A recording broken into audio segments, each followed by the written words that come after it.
বাংলাদেশে বর্তমানে যে সরকারটি আছে এই সরকারকে কেউ বলে স্বৈরাচার, কেউ বলে ফ্যাসিস্ট, কেউ বলে কর্তৃত্ববাদী, আমি বলতাম মাফিয়া এবং এখন নিশ্চিতভাবেই একটি খুনি সরকার, যেই সরকার একবারও চিন্তা করে না নিজের দেশের মানুষের বুকের বরাবর অস্ত্র তুলে দিতে, যেই সরকার একবারও চিন্তা করে না ক্ষমতায় থাকতে 200-র ওপরে মানুষকে নির্বিচারে হত্যা করতে, যেই সরকার একবারও চিন্তা করে না হাজার হাজার মানুষকে স্রেফ গুলি করে আহত করতে, এই সরকার একবারও চিন্তা করে না নির্বিচারে হাজার হাজার মামলা দায়ের করতে, এবং এই সকল কিছুই করা হয় কেবলমাত্র ক্ষমতায় থাকবার জন্য।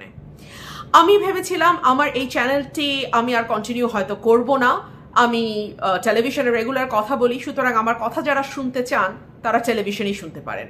কিন্তু গত কয়েকদিনের কোটা মুভমেন্টের সময় লক্ষ্য করলাম আমাকে কোনো টেলিভিশন ডাকছে না।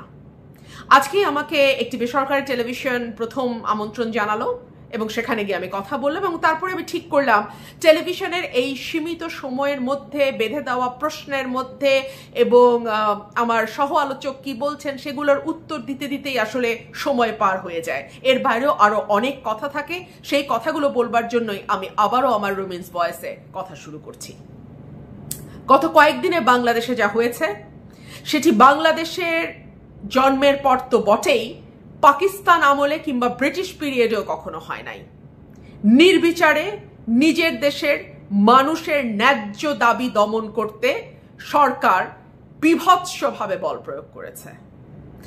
এখন এই ঘটনাগুলো আপনারা কম বেশি সকলেই জানেন, আমি সেগুলোর আর পুনরাবৃত্তি করব না। 200-র উপরে মানুষ মারা গেছে, প্রায় 10,000-এর উপরে মামলা অলরেডি দায়ের হয়েছে, কয়েক হাজার মানুষকে গ্রেপ্তার করে ফেলা হয়েছে, কয়েক হাজার মানুষ আহত হয়েছে, প্রায় 1000 খানেক মানুষ চোখে গুলি খেয়ে অন্ধ হয়ে গেছেন এবং কয়েক হাজার মানুষ পঙ্গু হয়েছে। এই কথাগুলো সকলেই আমরা জানি। আজকে নতুন যে আপডেট আসলো সেটা হলো যারা সমন্বয়ক আছেন আন্দোলনের তাদেরকে ডিবি অফিসে নিরাপত্তা দেওয়ার নাম করে তুলে নিয়ে যাওয়া হয়েছে এবং তাদের একটি ছবি সামাজিক যোগাযোগ মাধ্যমে ভেসে বেড়াচ্ছে। একটি ভিডিও দেখলাম কিছু কিছু প্রাইভেট টেলিভিশন চ্যানেল প্রচার করছে, সেখানে দেখা যাচ্ছে ডিবির হারুন সাহেবের সঙ্গে বসে তারা খাওয়া দাওয়া করছেন। বলা হচ্ছে তাদেরকে নিরাপত্তার জন্য তুলে নিয়ে যাওয়া হয়েছে। আমার প্রথম প্রশ্ন, নিরাপত্তার জন্য যদি কাউকে নিরাপত্তা দিতেই হয়, তার সবচেয়ে নিরাপদ যে জায়গা সেটা তার বাড়ি, তার পরিবার, সেখানে থেকে তাকে নিরাপত্তা দিতে হবে।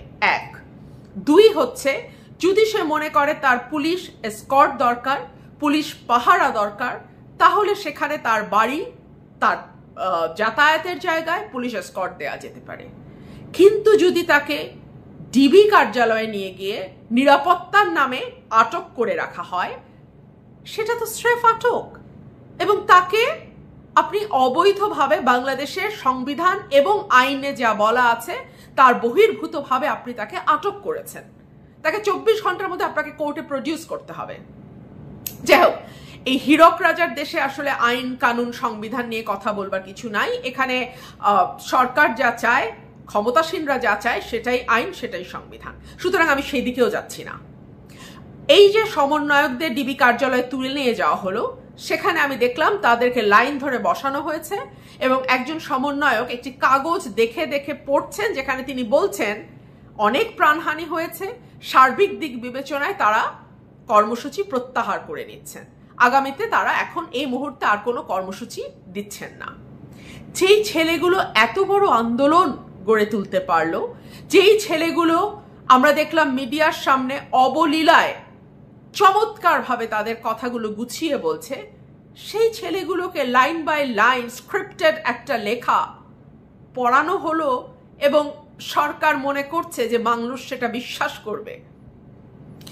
এই আন্দোলনের শুরু থেকেই সরকার অনেকগুলো ভুল করেছে।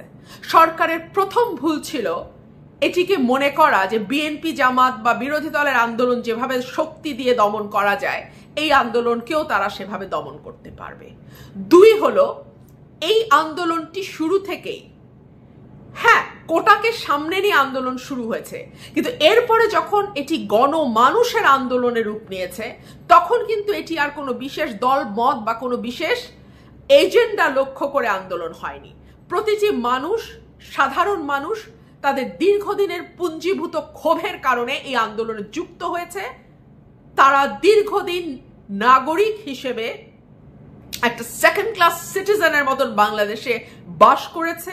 তারা ভোট দিতে পারে নাই, তাদেরকে দমবন্ধকর ভয়ের পরিবেশে থাকতে হয়েছে, তারা স্বাধীনভাবে কথা বলতে পারেনি, মত প্রকাশ করতে পারেনি, ফেসবুকে লিখতে পারেনি। আমরা দেখেছি বিভিন্ন সময়ে যারা সরকারি দল করেন তারা এই সাধারণ মানুষকে নানাভাবে নির্যাতন নিপীড়ন করেছেন। মানে বিভৎসভাবে দ্রব্যমূল্যের ঊর্ধ্বগতি, সীমিত আয়, একই সঙ্গে আবার দেখা যাচ্ছে কিছু মানুষ আঙুল ফুলে কলা গাছ হয়ে গেছে। প্রধানমন্ত্রী নিজেই স্বীকার করছেন তার বাড়ির পিয়ন 400 কোটি টাকা বানিয়ে ফেলছে। এই সকল কিছুর একটা চাপা তীব্র বিদ্বেষ, ঘৃণা, ক্ষোভ মানুষের মধ্যে ছিল। সরকার সেটিকে বিরোধী দলের আন্দোলন যেভাবে দমন করে সেভাবে দমন করতে গিয়ে দ্বিতীয় ভুল করেছে। তৃতীয় যে ভুল করেছে সেটা হচ্ছে, প্রধানমন্ত্রী তো তাচ্ছিল্য করে কথা বলে বলে অভ্যস্ত।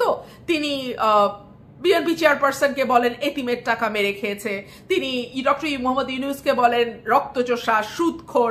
ঠিক সেভাবেই তিনি বলেছেন রাজা মুক্তিযোদ্ধার নাতিপুতিরা চাকরি পাবে না, তো কি রাজাকারের নাতিপুতিরা চাকরি পাবে? এই যে রাজাকার বলে গালি দেয়া, সাধারণ ছাত্রছাত্রী এটাকে নিতে পারে নাই। 4 নম্বর যে ভুল সরকার করেছে, ওবায়দুল কাদের বলেছে এই আন্দোলন দমনের জন্য ছাত্রলীগই যথেষ্ট, এবং আন্দোলন যখন শান্তিপূর্ণ ছিল, কর্মসূচি যখন শান্তিপূর্ণ ছিল, তখন বেধড়ক লাঠিচার্জ করা, মেয়েদের উপরে লাঠিচার্জ করা, ছাত্রলীগকে লেলায় দেওয়া, এই সকল কিছু আন্দোলনকে আজকে এই জায়গাতে নিয়ে এসছে। এখন সরকার উপায়ন্ত না দেখে যারা সমন্বয়ক আছে তাদেরকে ডিবি কার্যালয়ে ধরে নিয়ে গিয়ে চাপ দিয়ে একটা স্টেটমেন্ট দেওয়ার চেষ্টা করছে। আরেকটা ভুল যেটা সরকার করছে, বারবার বলছে জামাত বিএনপি এই আন্দোলনের ঘাড়ে ভর করে নাশকতা করছে, তারা মানে সরকার পতনের আন্দোলনের দিকে যাচ্ছে। দেখুন, বিএনপি জামাতকে এত শক্তিশালী করা, এটা অবশ্য বিএনপি জামাতের জন্য একটা ভালো খবরই বটে। মানে সরকার এখনো বিশ্বাস করে এবং মনে প্রাণে এটুকু স্বীকার করে নেয় যে বিএনপি জামাত আসলে এমন অবস্থার দেশে তৈরি করতে পারে যে সরকারকে সেনাবাহিনী নামিয়ে কারফিউ দিয়ে সেই পরিস্থিতি সামাল দেওয়ার চেষ্টা করতে হয়। পরিস্থিতি সামাল দেওয়া যায় আমি বলছি না, কারণ পরিস্থিতি এখনো সামাল দিতে পারেনি সরকার, চেষ্টা করছে।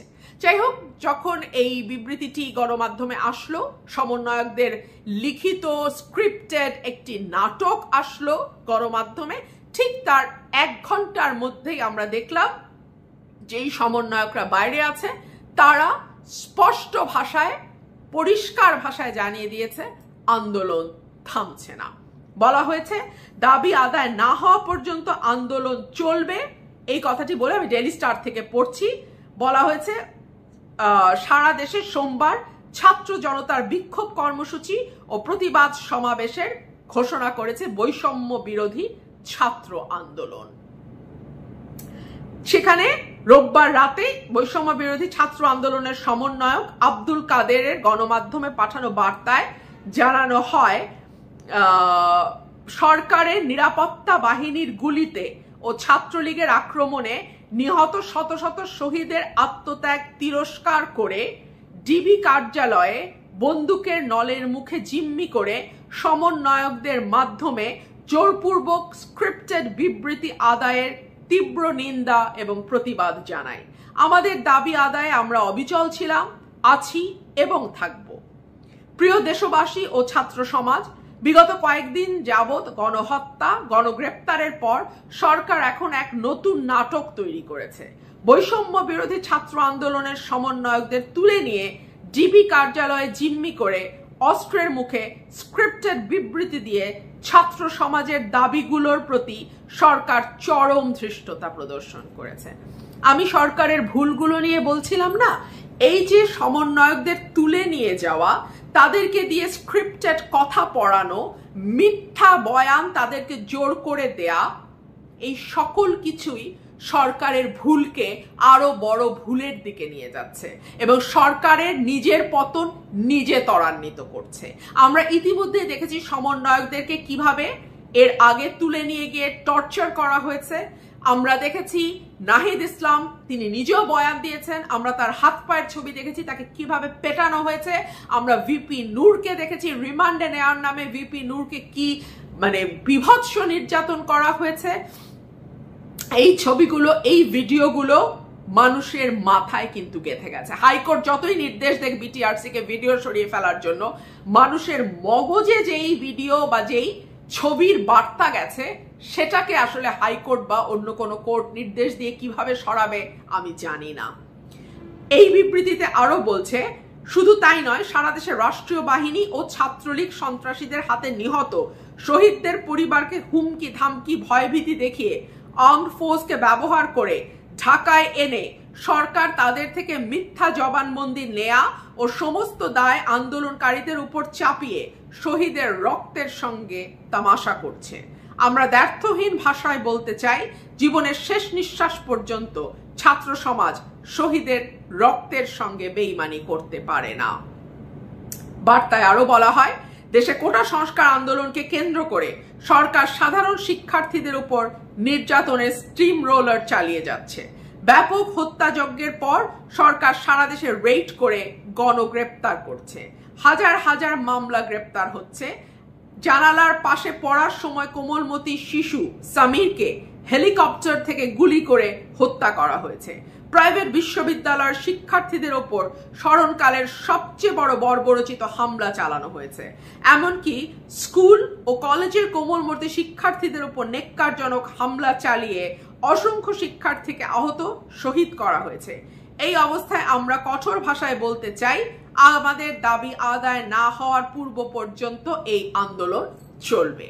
আরেকটি কথা বলি, বিভিন্ন এলাকায় এলাকায় এখন রেড চলছে, ব্লক রেড চলছে। সেই যে জায়গায় রেড দেওয়া হচ্ছে সেই এলাকায় আইন শৃঙ্খলা রক্ষাকারী বাহিনীর গাড়ি যাচ্ছে, স্ট্রিট লাইট বা রাস্তার বাতিগুলো নিভিয়ে দেওয়া হচ্ছে। যেই বাসায় অভিযান চালানো হবে তা সেই বাসার ইন্টারনেট কানেকশন বন্ধ করে দেওয়া হচ্ছে।